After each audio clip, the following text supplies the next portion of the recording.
What up, my freaks? RuinusInsight here with part 37 of my Total War Warhammer 3 modded Imrik Immortal Empires campaign.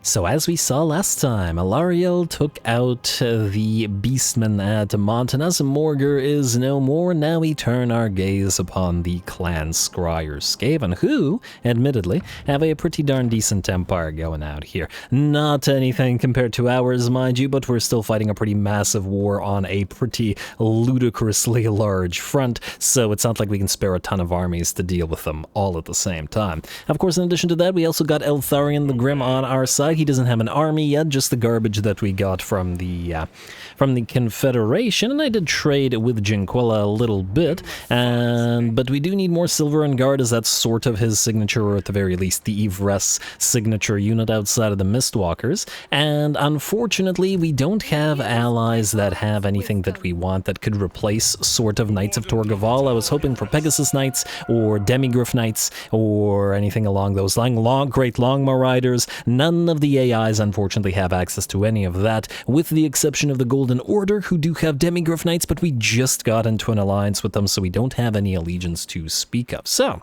instead what we're going to do is we're going to power up the units of Silver and Guard as much as we possibly can, which will entail getting 2 War Drums. I do like my supporting Cathan units, and since Eltharion likes Spearmen and Rangers as well, in terms of what he does, kind of to mimic the various Mistwalkers that our Ranger like, what we're going to do is get something that's about 10 times stronger than Rangers, but is effectively similar. Blade Singers. We've already seen them be ludicrously effective in the Orion campaign, and they can join the line of Silver and Guard and be also buffed up by the War Drums as well. I think it'll work nicely, at the very least until we can get access to Demigryphs or something along those lines to get sort of a Knight of Torgafal-like unit for Eltharion. Anyway, let's see what we gotta do. Everybody's starting from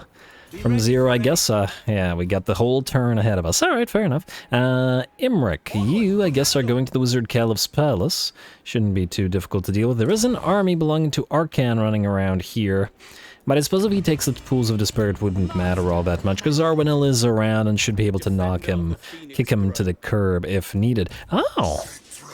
Cetra is here. Well, you know what? If Cetra is distracted, we might have Imrik kill him, because inevitably we'll probably get into a war with him, because he stole Imrik's final battle, sort of, as we wanted to get it out of the Black Pyramid of Nagash, and we still can definitely use the Black Pyramid of Nagash. Now, don't get me wrong, Cetra does like us, but he's hated by pretty much everything around him, and allying with him just seems like a bad idea. So, yeah, it's not like we need his territories either. Anyway, Imrik moved towards the Wizard Caliph's Palace of Phaedian. I believe there was a... Well, there's a Kolek here who we could attack, should we desire it. Though, we can reach Bloodpeak as well. Though then we'd have to move back towards the Vale of Titans to attack those. We basically have both options available to us. This army is healing up. This could be a decent time to knock it out, though. And then what? Move back around? Anash's army isn't that strong, but it might be strong enough to take something weak like the Maw Gate here. But if we ignore Kolek, what might happen is he moves down here, and for now at least, Teclis is busy. Alright, fine, I guess I'll have to march backwards. Let's hit Bloodpeak. Kolek will obviously run, which will also be annoying, but we should be able to destroy a lot of his army. So, Phaedian, I assume you won't be able to reach him in Noble Prestige, so you're just going to hit him in regular stance, but frankly, it doesn't matter what stance you're in. Phaedian's a legend, and she should have no problem dealing with any of us. Close victory, those giants are hurt and will be easy pickings for those Lothern Skycutters. There are a few extra units in there, and our weak melee line will be mobbed, I'm sure, but I still don't foresee any kind of issue. Go.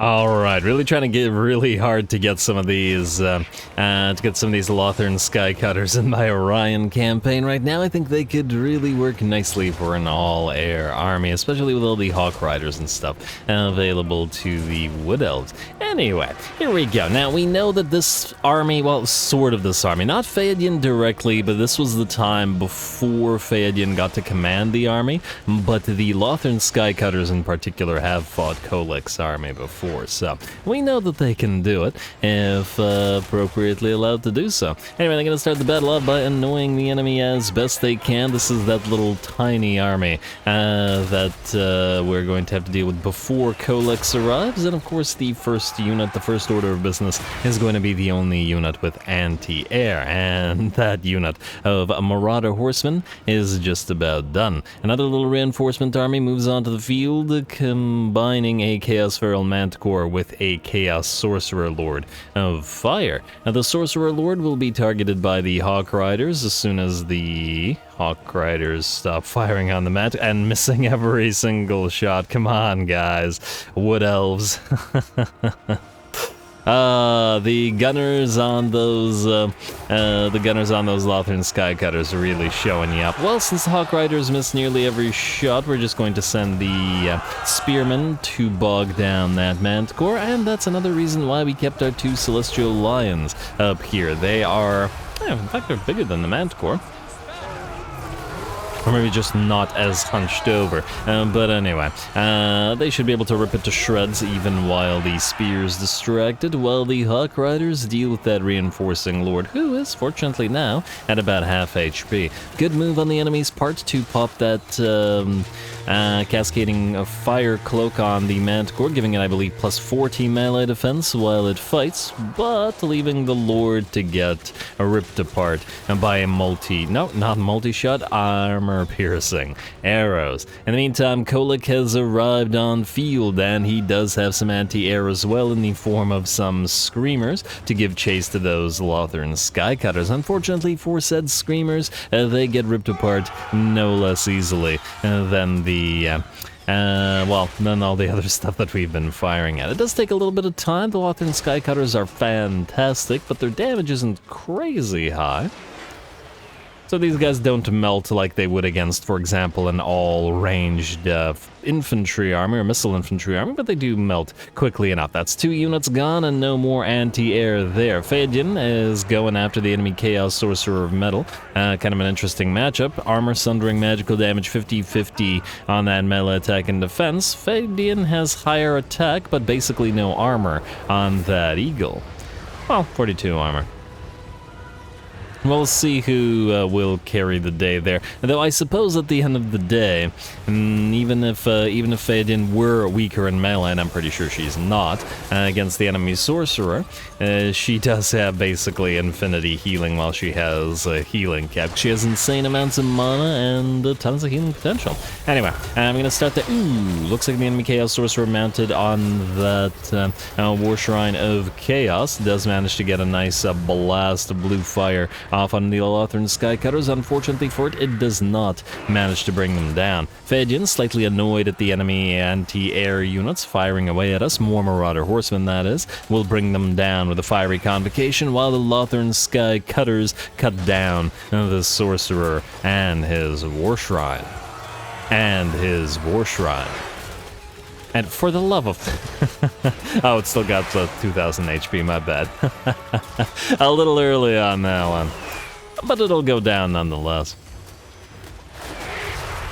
It was a little better. Alrighty. Down goes the War Shrine, and we continue making our way forward. Phaedian taking a little bit of damage now, and is flying over the enemy army, dropping the occasional spell here and there. Time for the Hawk Riders, as well as the Skycutters, to essentially harass the enemy army all the way to... what the heck is that? All the way to... okay, I don't know what that is. I guess it's probably one of our heals. I don't know why it was doing that, but I suppose once again it doesn't matter over much. Harass the enemy army all the way to their contact with our ground troops. Now obviously these ground troops don't matter, and they're going to be replaced as soon as we can get some white lines and a few other things in this army, or war lines I should say. But while we have them, we may as well make use of them. Chaos Warhounds will lead the enemy vanguard and charge into those spears, but the staunch elven spears are certainly not going to be afraid of a couple of Chaos Warhounds. Even though they do get hit by a Blight Swarm. And it looks like Kolek is dropping thunder upon us, or lightning upon us, via Ernon's thunderbolts into other spears, though we do manage to dodge them. I do believe most of the giants have been killed off by our Lothern Skycutters, and various other units are taking damage as well. The slow nature of the giants probably means that not a single one of them will be able to reach our battle lines. I believe 2 out of 3 have dropped, and a couple more shots will drop the third and final giant. Of course, there are still, I want to say rat ogres. There are still trolls and dragon ogres to take care of, and 12 HP. Oh, guys, come on. One shot, somebody, please. Alright, it's alright. I believe the giant is shattered, and it'll get hit. Oh, one of the gunners hit it with one ballista bolt. Very, very nice. Guess it was you. Well done. You get a promotion. All 4 of you. Actually, no, only one of you. And the one I mean is the hawk. Anyway. Or Swift Feather Rock, I believe. The ones that are pulling the Skycutters. Anyway, Kolek has waded into the fray, breaking through the line of spearmen together with his Dragon Ogre minions and his Hounds of Decay, taking shot after shot, but not really caring as much because he has 30% missile, 10% physical, and 36% ward. Not quite immune to missiles, but kind of close to it. But also he has enough mass to not care about spears or archers and can wade through our troops with pretty much impunity. That said, we don't overly care over much about these troops anyway, and they're just there to hold the enemy in place while the aerial troops gun them down, and they are certainly doing so with gusto. Exalted Hero of Nurgle attempting to take care of those high elven archers, but well, he's free to attempt it. And Fadyan can land and annoy the Exalted Hero of Nurgle as well, as he's on a chariot, and that's not going so well for him. Kolek down to only about 70% of his HP, but the rest of his army at this point is pretty much destroyed. The trolls will shatter, the Exalted Hero of Nurgle will run the... I believe the Dragon Ogres are fairly heavily damaged and are making their way out of there as well, quite quickly I might add, but there's not a lot of them remaining now. And they probably weren't super happy with the Lions using their leadership reduction as well. Alright, and there we go. With that, Kolek will shatter, the rest of his army will go, and we will try to hunt down as many as we can, especially those Dragon Ogres, which, like those giants, we certainly don't want the enemy to... damn. Could have... to keep around. Could have dropped that. We'll see what Kolek rebuilds in the form of his army once all of this is gone, which will be very, very shortly.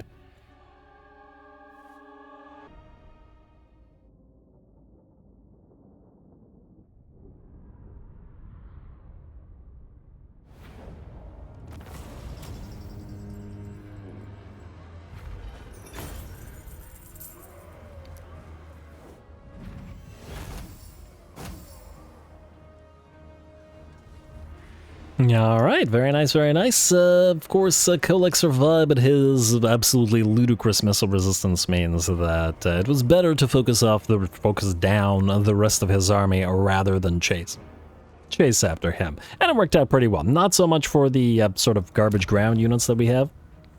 Though I kind of hesitate to call even basic elven archers and spears garbage, considering what they've also achieved up north, but nonetheless. Garbage in the sense that they're not supposed to be in this army, I suppose. Anyway, we are going to, I guess, loot and occupy to make sure that we're fully healed. We're not going to hold on to this territory, we're just going to trade it to the ogres anyway, so we hardly care as to what's happening here.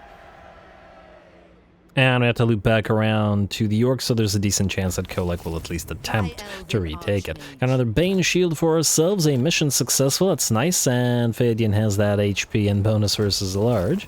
She does occasionally fight enemies in melee, so why not? Can certainly still be useful. She can also pop another point in Skymaster. And I suppose the fact that she has Dark in the Skies and Loose is actually reasonably useful because it'll still apply to the Lothern Skycutters.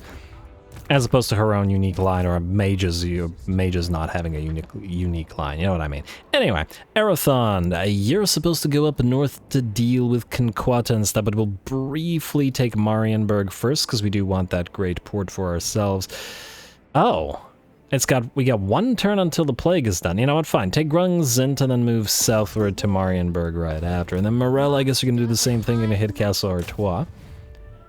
You're both gonna auto-resolve, so that hardly matters. Auto-resolve this, better not damage us, and occupy. Alright, and obviously Arathon also has his various Silverin Guard, but the thing is, his own Silverin Guard are... Well, especially now in the campaign, they're not applying themselves nearly as much as they used to, which is why it also makes sense to play around that a little bit more with Eltharion the Grim. Don't collect the income here either. Once again, we're probably mostly going to trade all of this away to Bretonnia, although I do like its proximity to Ulthuan.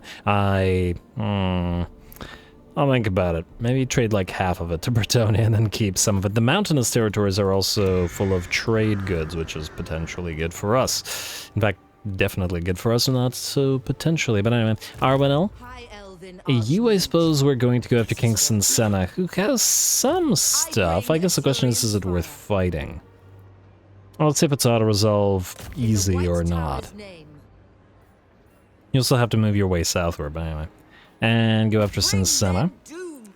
And yeah, decisive victory, low casualties. To be fair, it's mostly basic stuff, so it's probably not really needed. Fine, auto-resolve it for now. We'll have to find you some proper fights. Oh, wow, that damaged you more than I was expecting. Yeah, but they wouldn't have even been able to reach you. Anyway, I guess we'll heal you up just in case you immediately get attacked by Arcan, or possibly with Kemra declaring war on us. I doubt it, because I think the AI is at this point too scared of us to try, but why risk it? And we'll see if Arcan tries to go after the Pools of Despair, because then we can go after it ourselves with Arwenel. Oh.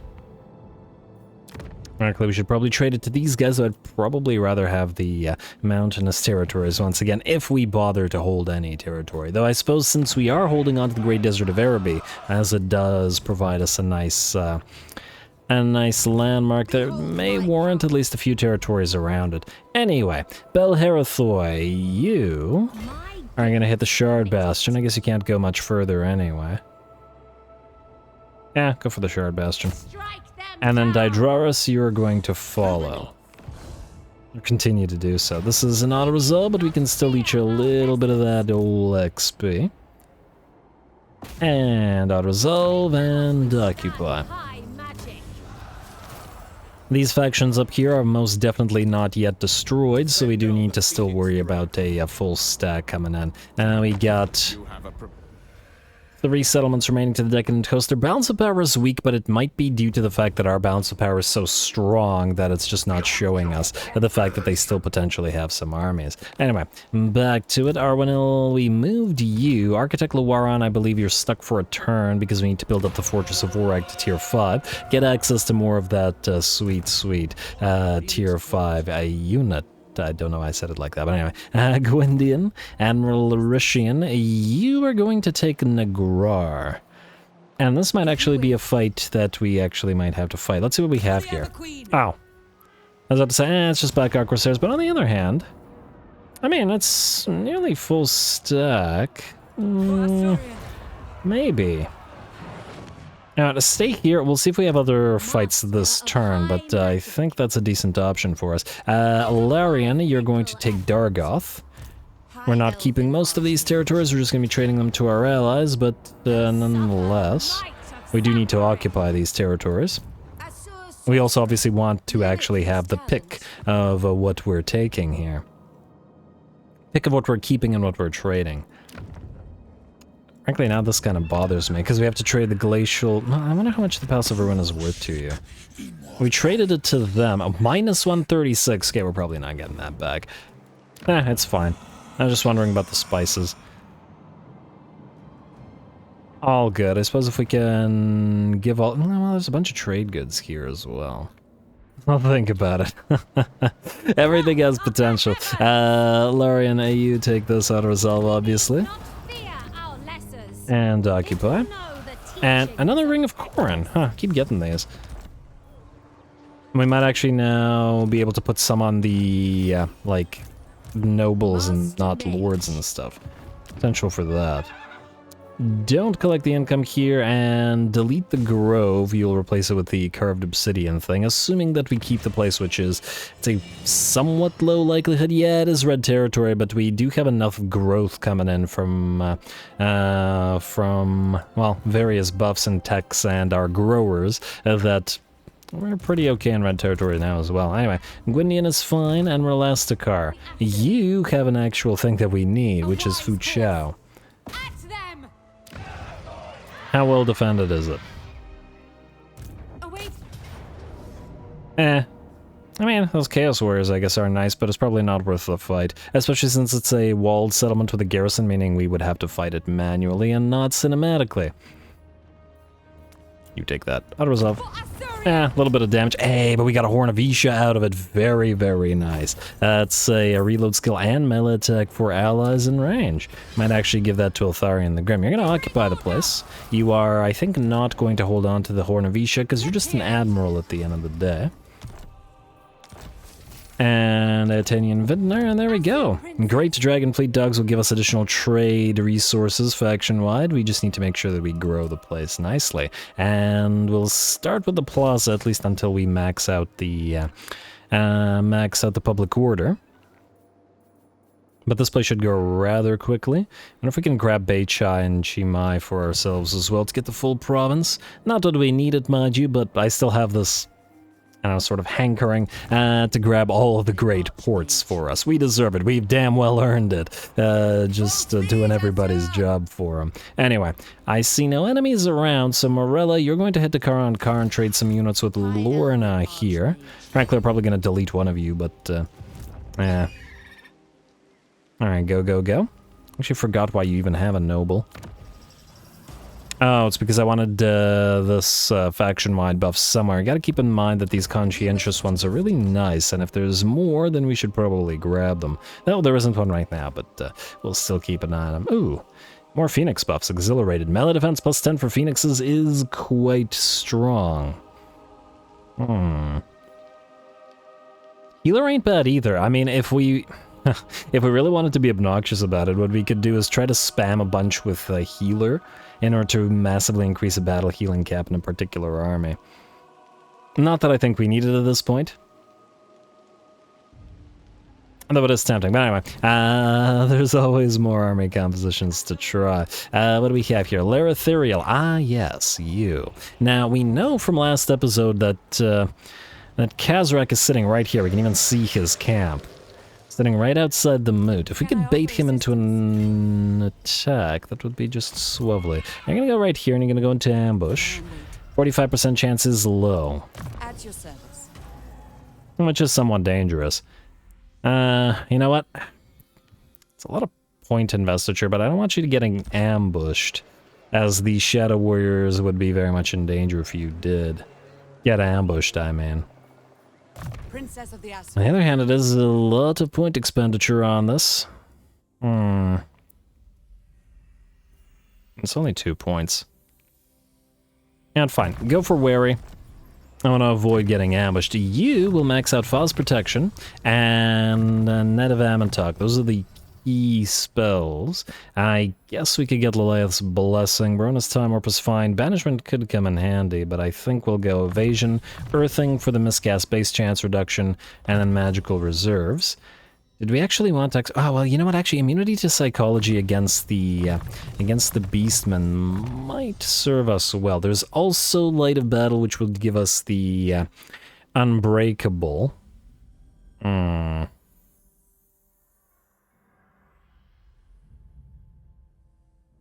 And it would give us Unbreakable in an area as well. There's a lot of good stuff in the Light lore. Can we risk not getting the miscast base chance? You know, maybe we do, just in case. Light of Battle, None of Amantok, max you out mage-wise. And we'll see. And I guess another thing that we could do is take you, Disorganized guy. And, okay, got Merchant Lord maxed out. Alright, fine, fair enough. Bait. I probably just should rename him to a Troop Fairy or something along those lines. Anyway, Laratherial, stay where you are. Tyrion, alright, you were supposed to take Massive 4 Cal, and now that Grom the Ponchi's army has been destroyed, so I'll resolve it and occupy it. Kind of a waste of your turn, but all good. Keep the Atanian Vintner, I guess. It's not super necessary, but it's fine. And go into Tribute to the Phoenix King for now. And I guess build a military structure. More likely than not, we'll trade this away for Aquitaine, so that we have the entire province to try to grow Bordelot a little bit faster. It's not like this place has anything useful for us. Oh, Paravan actually does have something useful for us, so we might want Cornell as well. Assuming that Lewin fails to retake Paravan, which he probably will, depending on whether the Wood Elves act or not. Remains to be seen. Anyway, that was Tyrion. Alistar, you are still damaged, but you're gonna have to go back to grab Zufbar for us, so that these guys don't come in and attack us from behind. And we can still auto-resolve this because it's a waste of time, as it's too basic of a stack. Occupy. Alright, another Dawnstone Vampire Slayer for Alistar, and Headsman as well. And keep the Iron Mine, and then I guess build the Plaza here as well. More public order means more growth and all the good stuff. Anyway, who else still needs to move this turn? Admiral Yavathol. Wait, who's Dydraris again? Oh, it's you guys, right. Admiral Yavathol, you have taken Galbaraz, and it is finally at last time to set you sail once more to sea. So, go to Granty Mingle. Grab Fell Cargo. Maybe hit Myrmidons if we need to. I'm not entirely sure that we do, but it's gonna get screwed over again, isn't it? Ah, no, it doesn't. That was Admiral Yavathol. Kilana, you're essentially acting as a troop fairy right now. Not that I dislike the Wayfarer thing on you, but right now you're acting as a troop fairy. What you need to do is get to Xandri, I guess, or at least follow Arwenal around for a little bit. So go down here. I think I'm probably not going to use the gun units, mostly because, once again, it just doesn't feel right. It doesn't feel right to use gun units with elves. They just wouldn't. Uncouth weapons. Anyway, Morel, Kilana, none of you need to move, but Alariel, you're going to grab Muja, and then move down to Magritta. Hopefully these guys don't retake Pontanas. Well, I guess the Beastmen are gone, but hopefully the Skaven don't. This, well, I mean, compared to the fight that we just fought, that's a waste of our time. A little bit of damage on some of the Dryads, but nothing concerning, and I guess just occupy it. We will trade this to our food taster. Actually, probably don't want you to have this. We want either a tech thief or an influencer to have it. Yeah, we'll trade this to these guys, and I'm thinking probably the main fight here will be either in Skavenblight or possibly in Magritta, depending on if they have a stack there. Still have to watch out for wherever it might be respawning. Larathuriel, you are waiting for a fight. Teclis. Alright, you're going to besiege Jarnagrund. Obviously, we can't assault it without the Swords Masters getting bust, but I'm hoping that they actually attempt to fight us in the field. I feel like they should. I could be wrong about it, though. Anyway, we're definitely running out of time in this episode, so we gotta fight one more fight just because we gotta, and I guess the fight that we're going to fight will be with Admiral Larishian here. Because there's a decent pile of units against her Lothran Seaguard. Plus, is this a minor settlement battle? Nagrar. Oh, this is going to be a field battle, which is actually going to make this significantly more difficult because that's a lot of units. They have 3 Reaper Bolt Throwers, and we might get swarmed. Lovely. Go.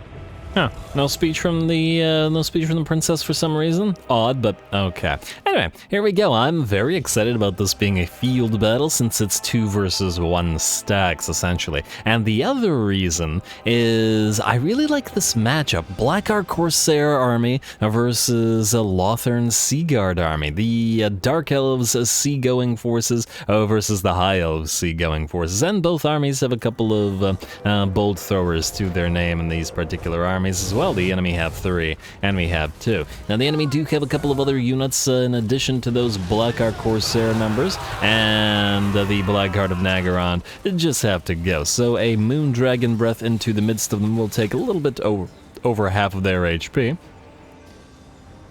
And then we will back the princess up. She will take quite a bit of damage from the enemy Dark Shards with their armor piercing, and the Blackheart Corsairs with hand bows because they're anti-large as well. But well, hopefully we'll keep enough HP to be able to deal with this and just fine. Our bolt throwers are targeting the enemy. The enemy is using single shot because, well, the AI isn't capable of switching, and we are using a multi-shot against them. We will see how long it takes the Eagle Claw Bolters to bring down the Reaper Bolters. Unfortunately, the accuracy does leave something to be desired. The Eagle Claws are meant to sort of hit blobs of enemies, and against relatively small unit sizes like those Reapers, it is taking quite a bit of effort. Fortunately, when they're moving together with a big blob of enemy units, our stray shots are still smashing into Dark Shard and Blackheart Corsair alike, which is still really working for us, even if it's not doing all that much against the Reaper Bolters. Speaking of the Reaper Bolters, looks like they've been attempting to target our Admiral back here. And in fact, they seem to be moving forward to try to go after the Admiral, which is kind of interesting. I think despite the fact that the enemy isn't able to switch from multi-shot to a single shot, or from single shot to multi-shot, or rather, the other way around, the AI still recognizes that the single shots are better off used against the bigger targets, so it's somewhat pointless to have them target our main line, and they're attempting to shoot down Admiral Larishian instead.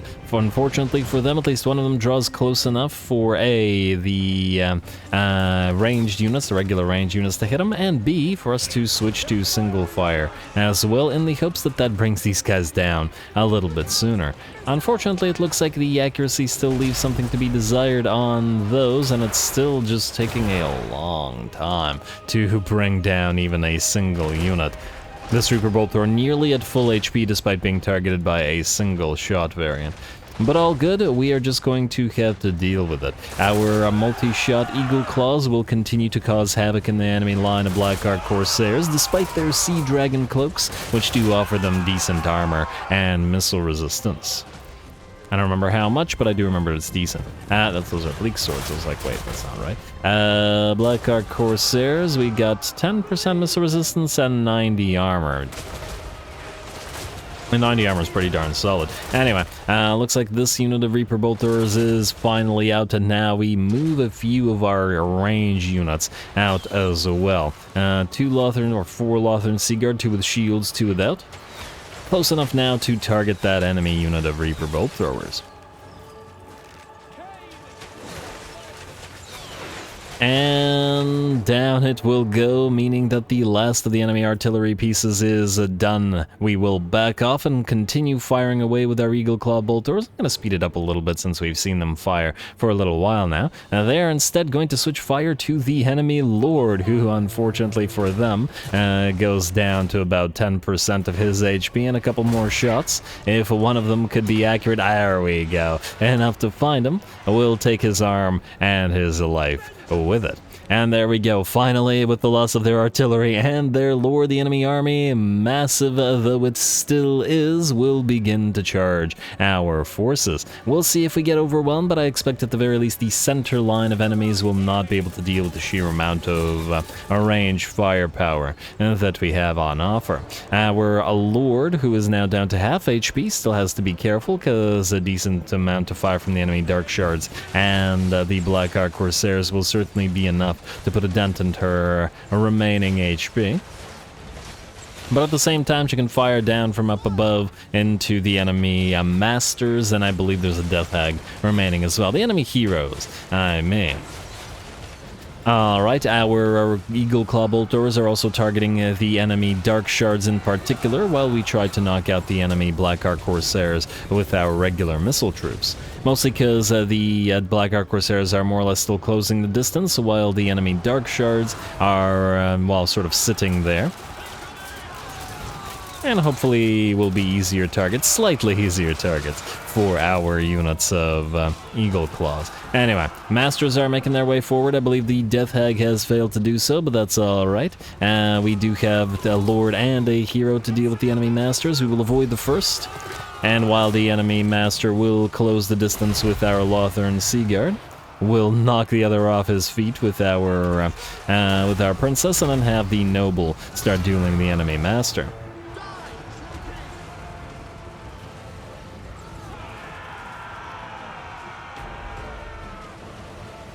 Alright, tactically not too much to say anymore, just waiting for the enemy to just smash into our lines, and they are attempting to do it with gusto, but as we can see, their center line has completely collapsed simply because almost all of our range was focused there. Now, on our flanks, we have 2 units of Silverin Guard that are in this particular army.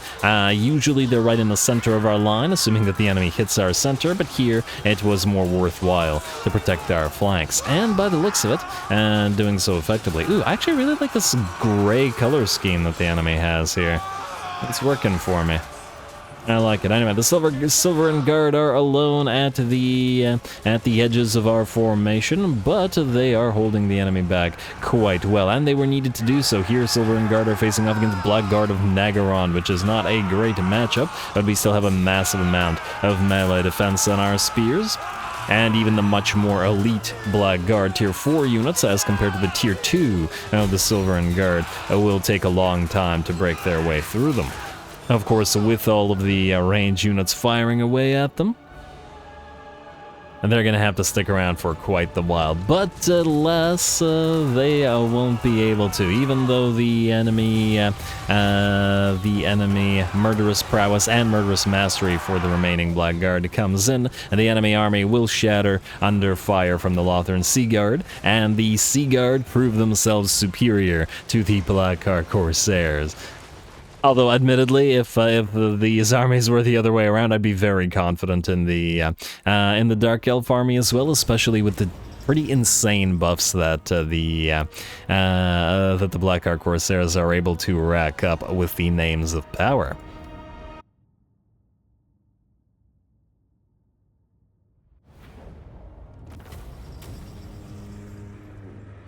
Battle Banner, leadership reduction in area, and potentially good item for maybe the Lion army. They have that scream or the Lion's roar or whatever it is that gives them the gives them a leadership reduction of like minus 15 or 20 or something like that. Maybe combine those. But anyway, nice little fight. We got to start with a nice little shootout between the Eagle Claw and the Reaper Bolt Throwers, though alas, they really need to fix the AI's usage of the Bolt Throwers and their inability to switch ammunition, as the other ammunition would have been a lot more devastating to us. I'm a little bit disappointed in how ineffective the Reaper Bolt Throwers are at killing other Reaper Bolt Throwers. I suppose it's not a type of artillery piece that you want to use in or for an artillery shootout, as even with single bolt, they're just not very good at killing off other artillery pieces. Better for cav and large units and hero sniping, but artillery, they're just not accurate enough to actually hit the artillery pieces, and they don't do enough damage to kill off the crews.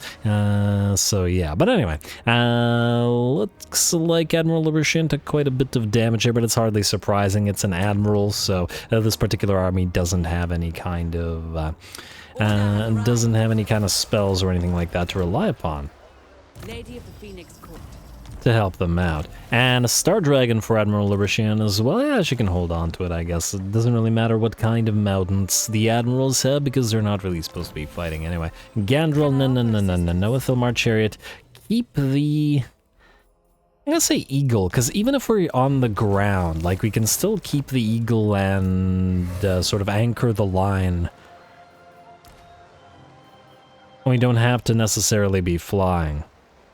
And it's just better than the horse mount, especially with the bleed application. Anyway, with that, folks, I believe we are out of time. I'm going to have to call the episode here. We will continue advancing next time, but it looks like most of this will be auto-resolved up here, at least until we reach the last sort of army belonging to the Decadent Host. Norska and, well, the stuff that's taken the place of the Empire is still going relatively strong, and I'm expecting that as soon as we end the turn, Kazrak will attempt to attack Lorithiriel, and I believe there will be another attempt attack somewhere where we besieged something.